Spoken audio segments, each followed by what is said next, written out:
Is this some kind of joke?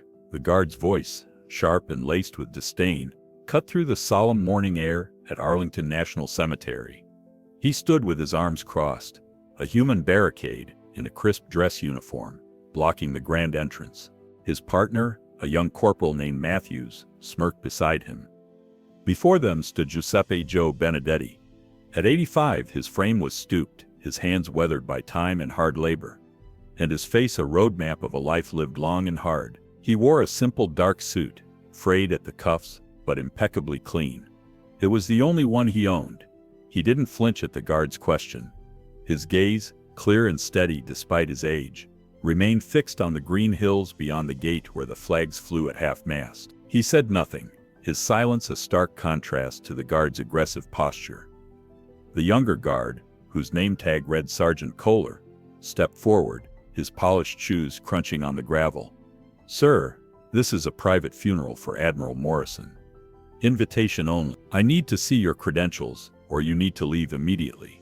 The confrontation hung in the air, a sour note in a place dedicated to honor. The guards were walls of rules and regulations, seeing only a confused old man who had wandered into the wrong place. They couldn't see the history standing before them, the living testament to the very values the cemetery was built to commemorate. The tension began to coil tight and dangerous as more cars arrived, long black sedans with government plates, their occupants casting curious, pitying glances at the old man being detained at the gate.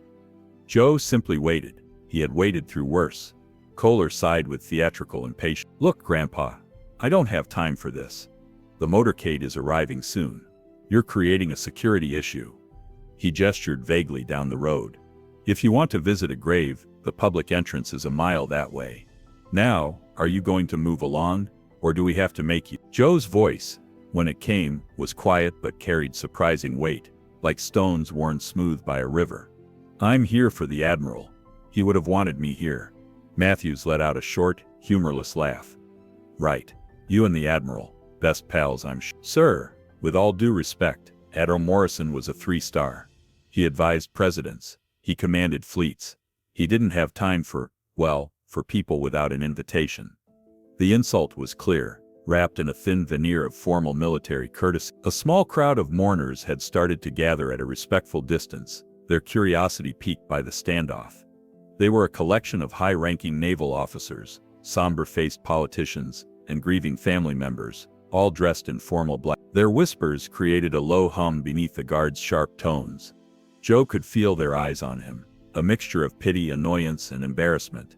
It was a familiar feeling. He had spent a lifetime being underestimated, being invisible. For the most part, it was a role he preferred. But not today, not here. "My name is Giuseppe Benedetti," he said, his voice even, carrying the soft accent of his Sicilian childhood.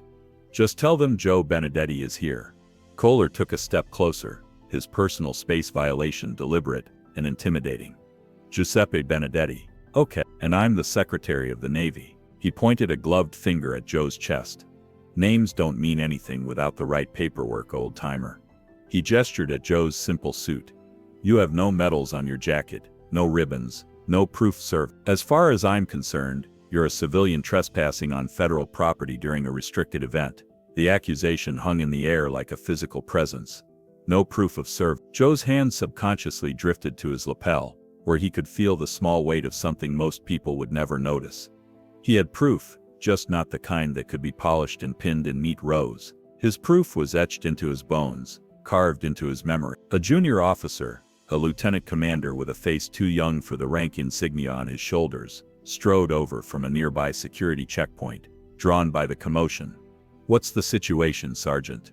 "This man, sir," Kohler said, gesturing toward Joe, "refuses to leave. Claims he knew Admiral Morrison personally. No invitation, no credentials." The lieutenant commander looked Joe up and down, his gaze lingering on the worn fabric of the suit and the scuffed toes of the shoes. His assessment was swift and dismissive. "Sir, you are disrupting a state funeral. I am giving you one final order to vacate the premises immediately." The officer's tone was practiced, an attempt to project authority he had not yet earned in the field. Joe's patience, a reservoir deep and vast, was finally beginning to run dry. "I'm not leaving," he said. The words were simple, absolute. The lieutenant commander's face hardened. Then you are under arrest for trespassing and interfering with a military ceremony." He nodded to the guards.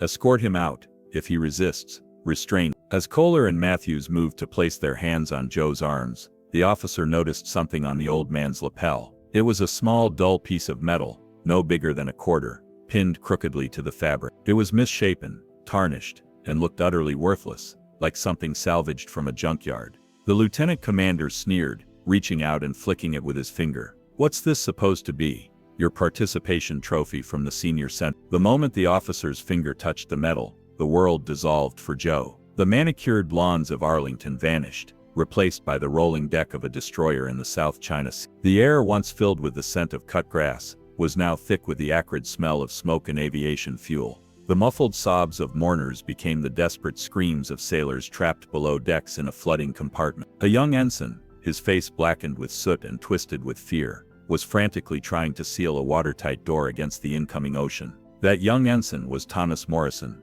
The vision was crystal clear, as if 50 years had never passed. The destroyer had taken a direct hit during a surprise attack, and the forward compartments were flooding fast. Standard procedure was to seal the bulkheads immediately, trapping anyone who couldn't make it through in time. Young Ensign Morrison stood at the door, his hand on the wheel that would doom 3 sailors still struggling through the smoke-filled passageway. His training screamed at him to seal the door. His conscience wouldn't let him. Joe Benedetti, then a grizzled chief petty officer with 20 years of service, had appeared through the smoke like a ghost. Without a word, he had shoved Morrison through the door to safety, then turned back into the inferno. For 3 minutes that felt like 3 hours, Joe had held that door open while fire raged around him, his hands blistering on the superheated metal, his lungs searing with toxic smoke. He had pulled those 3 sailors through one by one, then sealed the door himself just as the ocean crashed through. Later, when the fires were out, and the ship limped into port, Morrison had found Joe in the sickbay, his hands bandaged, his face a mask of burn. The young ensign had pressed something into Joe's lap,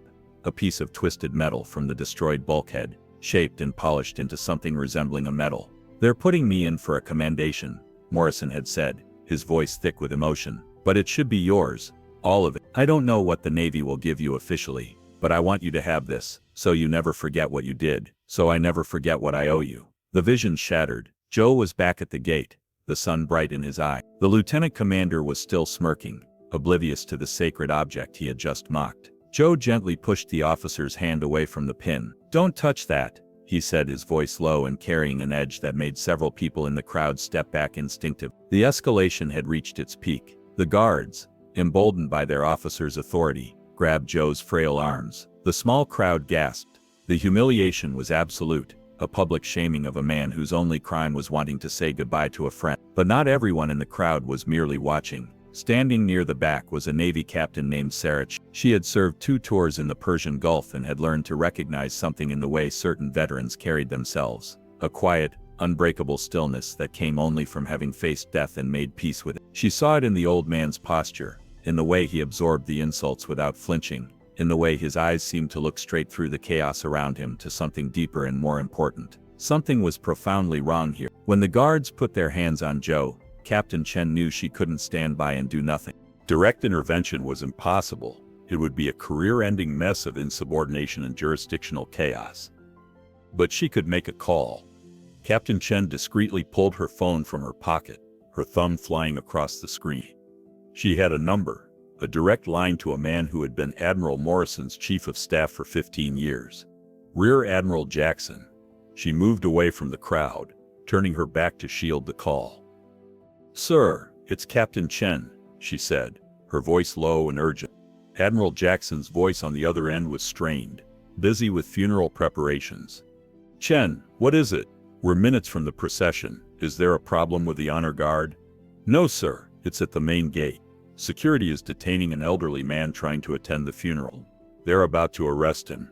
Jackson's sigh was audible through the phone. "And this requires my attention. Why? Let security handle it according to protocol." "Sir, he says he knew Admiral Morrison." Chen paused, then added the detail that had been nagging at her. "Sir, he's wearing a small tarnished pin on his lapel. It looks like a piece of ship hull plating, shaped into something." There was sudden, deafening silence on the other end of the line. the kind of silence that speaks louder than any shout. The ambient noise of the command post, radio chatter, shuffling papers, multiple conversations, all faded away as if someone had thrown a switch. Captain Chen held her breath, her instincts screaming that she had just triggered something significant. When Admiral Jackson's voice returned, it was completely transformed. The bureaucratic annoyance was gone, replaced by raw, naked urgency that made the hair on Chen's neck stand up. "Captain, what did you say his name was?" "Benedetti, sir. Giuseppe Benedetti. Goes by Joe." The line went dead. Chen looked up just in time to see the guards beginning to forcibly remove the old man from the gate area, steering him toward a security vehicle parked nearby. His dignity remained intact despite the humiliation, his shoulders squared despite his age. She was too late to intervene physically, but she had faith that her call would matter. It had to. Inside a command tent set up 200 yards from the ceremony site, Rear Admiral Jackson stared at his phone as if it had delivered an electric shock. He slammed it down on the table, his face going from tanned to ashen in seconds. An aide, a young lieutenant, looked up startled. "Sir, is everything all right? Get me Admiral Peters," Jackson barked, his voice a low growl of controlled panic. "Get him on the radio. Get him off the reviewing stand. I don't care if he's standing next to the president. Do it now." He began pacing the confines of the tent like a caged animal, running his hand through his gray hair. Giuseppe Benedetti. After all these years, Admiral Morrison had spent the last decade of his life trying to find him, to thank him one last time for that day on the destroyer. He had left explicit instructions in his final letter, a letter Jackson now kept in his locked desk drawer. "If a man named Giuseppe Benedetti ever comes looking for me," the letter read in Morrison's distinctive handwriting, "give him whatever he asks. He is owed a debt that this nation can never repay. He saved my life, and in doing so, allowed me to save many others throughout my career. Every sailor I ever brought home safely owes their homecoming to that man." The aide was back, holding a radio handset with a trembling hand. "I have Admiral Peters." "Sir." Jackson snatched the radio. "Admiral, this is Jackson. We have a code shepherd at the main gate." "I repeat, code shepherd is active." The radio crackled. The voice of Fleet Admiral David Peters, the highest-ranking naval officer present and a 4-star flag officer, came through stripped of all ceremony. "Say again, Jackson. Shepherd? That's not possible." "It's him, sir. The description matches perfectly. The pin, the name, it's Giuseppe Benedetti, and security is in the process of arresting him for trespassing." The response was instantaneous and glacial in its fury. "Halt everything. Halt the procession. I'm on my way. Nobody touches that man. Do you understand me? Nobody." Back at the gate, the lieutenant commander was savoring his victory. He had restored order, removed the nuisance, and demonstrated proper security protocols. He decided to deliver one final crushing blow to ensure the old man understood his place. He walked over to Joe, who stood between the two guards, his shoulders slumped not in defeat but in profound, weary sadness.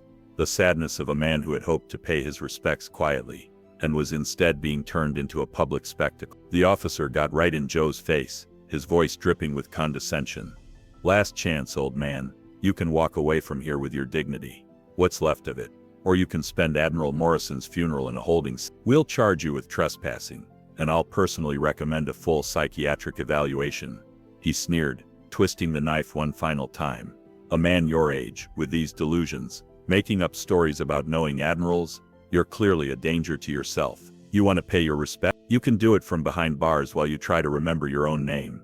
This was his overreach, the final unforgivable act of arrogance that sealed his fate. He had pushed a man of genuine honor past the breaking point of humiliation, and in doing so had crossed a line from which there could be no return. It started as a low rumble, a vibration felt more in the chest than heard with the ear. The sound was wholly out of place in the quiet reverence of Arlington. Aggressive, urgent, moving with speed that violated every protocol for the sacred grounds. Every head turned, including the lieutenant commander. Cresting the hill behind the gate was a motorcade of 4 black Chevrolet Suburbans, their tinted windows reflecting the morning sun like obsidian mirrors. They weren't moving with the slow, dignified pace befitting a funeral. They were moving with the speed and terrifying purpose of a military emergency response. They screeched to a halt just feet from the gate, their tires spitting gravel across the pristine ground. The lieutenant commander and his guards froze, their hands still on John Miller's arms. But their grip had unconsciously loosened. Doors flew open with military precision. Out stepped not military police, but 8 naval officers in immaculate dress white uniform. They were commanders, captains, men and women whose chests were heavy with ribbons that clinked softly with every movement, the sound of decades of distinguished service. Rear Admiral Jackson emerged first, his face a mask of cold fury barely held in check. Then the rear door of the lead vehicle opened. Out stepped Fleet Admiral David Peters. He was tall and posing, with 4 silver stars gleaming on each shoulder of his white uniform. The very air seemed to grow heavier. The ambient noise of the cemetery, wind in the trees, distant traffic, hushed conversations, all of it ceased. There was only the sight of this 4-star admiral, the highest-ranking naval officer on the East Coast, his presence commanding absolute attention. The lieutenant commander felt cold dread wash over him like ice water. He and his guards instinctively snapped to attention, their hands falling away from Joe as if he had suddenly become radioactive. Admiral Peters didn't spare the lieutenant commander or his guards a single glance. His eyes, the color of storm clouds over the Atlantic, scanned the scene until they found what they were looking for. They landed on the stooped figure of Giuseppe Benedetti. The admiral's entire demeanor changed. The hard, commanding presence dissolved, replaced by something else entirely. A look of profound, almost reverent respect mixed with something that looked like relief. He began to walk, his polished dress shoes marking a slow, deliberate rhythm on the pavement. Click. Each step was measured, purposeful, carrying the weight of history. He walked past the terrified lieutenant commander, past the stunned guards, past the assembled mourners who had fallen completely silent, his path leading to one man and one man only. He stopped precisely 3 feet in front of Giuseppe Benedetti. In the dead silence, Admiral Peters drew himself up to his full height, his back ramrod straight in perfect military bearing. He raised his right hand to his brow, not in a casual gesture, but in the sharpest, most impeccably executed salute the lieutenant commander had ever witnessed. It was a salute of ultimate respect, a gesture of deference from a 4-star admiral to a civilian in a threadbare suit. Admiral Peters' voice, a command voice that had addressed fleets and advised presidents, boomed across the grounds, clear and unwavering for all to hear. Chief Petty Officer Benedetti. It is an honor, sir. The lieutenant commander, utterly bewildered, finally found his voice in a stammering whisper. Admiral, sir, I apologize for the disturbance. This man was causing a scene. He had no authorization to be here, no credentials. Admiral Peters' head snapped toward the officer. He didn't lower his salute to Joe, but his eyes drilled into the young man with an intensity that felt like a physical blow. He has more authorization to be on these grounds than you or I will ever possess, Lieutenant Commander. Then, turning slightly to address the entire crowd while keeping his hand fixed in salute, the Admiral began to speak. His voice was a resonant baritone carrying the weight of history and tradition. For those of you who do not know, let me tell you who you are looking at. You see an old man in a worn suit. I see a giant of the silent service. This is Chief Petty Officer Giuseppe Benedetti, United States Navy. To most of you that name means nothing, but to the men of Destroyer Squadron 7, to every sailor who served under Admiral Morrison's command, he is known by another name. The Admiral paused for effect, letting the tension build. They called him the Guardian. A collective gasp went through the crowd. Several older naval officers in the audience straightened visibly, recognition and awe crossing their faces. It was a name whispered in Navy wardrooms, a piece of sailor folklore that straddled the line between history and legend. This man, Admiral Peters continued, his voice rising with passion, served 30 years in the United States Navy. Most of it below decks in engine rooms and damage control stations. He wasn't an officer. He never commanded a ship. He never gave a stirring speech or planned a campaign. The Admiral took a step closer to Joe, his eyes shining with emotion. But what he did was save lives. Time and time again, when ships were damaged in combat, when fires raged, when the sea itself tried to claim its victims, Chief Benedetti was there. He pulled sailors from flooded compartments. He fought fires with his bare hands when equipment failed. He held doors open so others could escape, even when it meant certain death for himself. Admiral Peters gestured to the pin on Joe's lapel. In the spring of 1972, the destroyer USS Keating took a direct hit during operations off the coast of Vietnam. A young ensign named Thomas Morrison stood at a bulkhead door, following orders to seal it. Even though 3 sailors were still trapped on the other side, the Admiral's voice grew quieter, more intense. Chief Benedetti appeared through the smoke and flames. He shoved Ensign Morrison to safety. then held that door open for 3 minutes, while the ship burned around him. 3 minutes, Admiral Peters repeated, his voice thick with emotion. His hands were burned to the bone holding superheated metal. His lungs were seared by toxic smoke, but he didn't let go until all 3 sailors made it through. Only then did he seal the door and save the ship. He pointed to the tarnished pin on Joe's lapel. You see this piece of metal? This junk you dismissed as worthless? This is a piece of the bulkhead from USS Keating. Admiral Morrison, then Ensign Morrison, shaped it himself and gave it to the man who taught him that leadership means sacrifice. That true courage isn't about following procedures, it's about knowing when to break them to save lives. The vindication was total and absolute. The crowd was no longer staring with pity, but with profound respect bordering on awe. The naval officers in attendance, from ensigns to captains, began slowly, one by one, to raise their own hands in salute to the unassuming old man in the worn suit.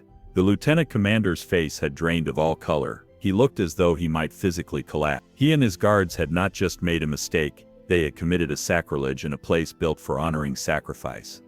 Admiral Peters finally turned his full, undivided attention to the 3 security personnel. His voice dropped to a quiet, lethal register that was somehow more terrifying than his parade ground boom. You demanded to see his invitation, the admiral said, his words precise and cutting like a scalpel. Let me be clear. Every single headstone on these hills is his invitation. Every flag flying at half-mast is his personal welcome. Every sailor buried here, who made it home from sea, owes their homecoming, directly or indirectly, to men like him. He took a step toward them, and they flinched as if he had raised a weapon. You asked for his credentials. Lieutenant Commander, the scars on this man's body are credentials your rulebook could never quantify. He wears his valor in his heart and in his hands, not on his chest. The admiral's gaze was relentless, unforgiving. Your job is security. Your tools are vigilance and judgment. And in judgment, you have failed on a scale that staggers me. You stood in the presence of living history and saw nothing but a nuisance. You mistook a giant for a trespasser. You mocked a piece of metal that represents more courage than most people will show in a lifetime. His voice grew even quieter, more dangerous. You will report to my office at the Pentagon at 0600 tomorrow morning. You will explain to me how the United States Navy trains its security personnel to treat the heroes who built the service you have the privilege of serving. Is that understood? Yes, Admiral, the 3 men chorused, their faces masks of shame and dread. Just as Admiral Peters was about to turn away, Joe reached out and placed a gentle, weathered hand on the Admiral's crisp white sleeve. David, Joe said softly, using the Admiral's first name, a familiarity that would have been shocking if not for the reverence in his tone. They were just young men doing their job the only way they knew how. Let it be. Tommy wouldn't have wanted this. The Admiral looked down at Joe, and his expression softened. The fury remained, but it was tempered now by respect for the old man's wishes. He nodded slowly, understanding that mercy was part of the lesson Joe was teaching. Joe turned and looked directly at the lieutenant commander. There was no anger in his eyes, only deep, profound wisdom earned through decades of service and sacrifice. Son, Joe said, his voice kind despite everything, that uniform you wear doesn't automatically grant you respect. It's a symbol of a promise to serve something larger than yourself. Real respect is something you earn every single day by how you treat people, especially those who seem powerless. His gaze held the young officers, unwavering. You need to understand that sometimes the most important people, the ones who have sacrificed the most, don't wear any uniform at all. They're just quiet folks, trying to pay their respects to friends who are gone. Remember that. As Joe spoke those words, the full memory of the pin's creation bloomed in his mind with crystal clarity. It wasn't the chaos of the fire this time, but what came after, the quiet of the hospital ship, the smell of antiseptic and bandage. Young Ensign Morrison sat beside Joe's bunk, guilt written all over his young face. In his hand was the jagged piece of bulkhead metal, still scorched but polished now, shaped into something like a medal. They're recommending me for a Navy Cross, Morrison had said, his voice breaking, for saving the ship. But we both know who really saved those men. I followed procedure until you showed me there's something more important than procedure. There's doing what's right. He had pressed the medal into Joe's bandaged palm with tears in his eye. I can't give you an official medal. Your heroism is going to be buried in classified reports because the Navy doesn't want to admit what happened. But I want you to have this, so you know that I know, so I never forget what real leadership looks like. The memory faded, but its warmth remained. Admiral Peters personally escorted Joe through the gates, past the rows of saluting officers and the stunned, silent crowd. He led him not to a seat in the back, but to the very front row, placing him among Admiral Morrison's grieving family. They had heard the stories of the Guardian their whole lives, the mysterious Navy chief, who had saved their father's life, and shaped his character. They embraced the old man with tears streaming down their faces, thanking him for giving them 50 more years with their beloved father. Joe sat through the service, a quiet stoic figure paying his final respects to the young ensign, who had become a great admiral. His duty carried for half a century was finally complete. The fallout from the incident at Arlington was swift, but at Joe's request, tempered with mercy. The lieutenant commander and his guards were not court-martialed or dishonorably discharged. Joe wouldn't have wanted that. Instead, Admiral Peters personally oversaw their reassignment and mandatory retraining. He created a new program for all security personnel at sensitive military installations, a comprehensive course in military history, situational awareness, and the importance of seeing beyond appearances. The course became known throughout the Navy as the Benedetti Protocol. It taught personnel that heroes don't always announce themselves, that the most decorated warriors sometimes wear no decorations at all, and that respect should be given freely until proven undeserved. The story of the old man at the gate became required reading at the Naval Academy, a cautionary tale about humility and the danger of judging people by their appearance rather than their character. 6 months passed. The young lieutenant commander, now humbled and considerably wiser, was assigned to a quiet duty station far from the prestige of Arlington or Pentagon assignments. It was a small base in the Pacific Northwest, a place where he could rebuild his reputation through quiet, competent service. One rainy afternoon during his lunch break at a small diner near the base, the bell above the door chimed. An elderly man in a simple jacket walked in, shaking rain from his shoulders. He took a seat at the counter and ordered coffee. It was Giuseppe Benedetti. The officer's heart hammered against his ribs. For a long moment he sat frozen, shame and gratitude warring within him. Finally he stood, walked to the counter, and placed a $20 bill beside Joe's coffee cup. Joe looked up, his calm eyes showing a flicker of recognition. The officer struggled to find words adequate to the moment. His voice came out thick with emotion he couldn't quite name. "For the coffee, sir." He paused, then met the old man's gaze directly. "And for the lesson, thank you for teaching me something the academy never could." Joe looked at the young officer, truly looked at him, and saw the change. He saw humility where arrogance had been, wisdom where there had been only rigid adherence to rules. He offered a small knowing smile, and a slight nod.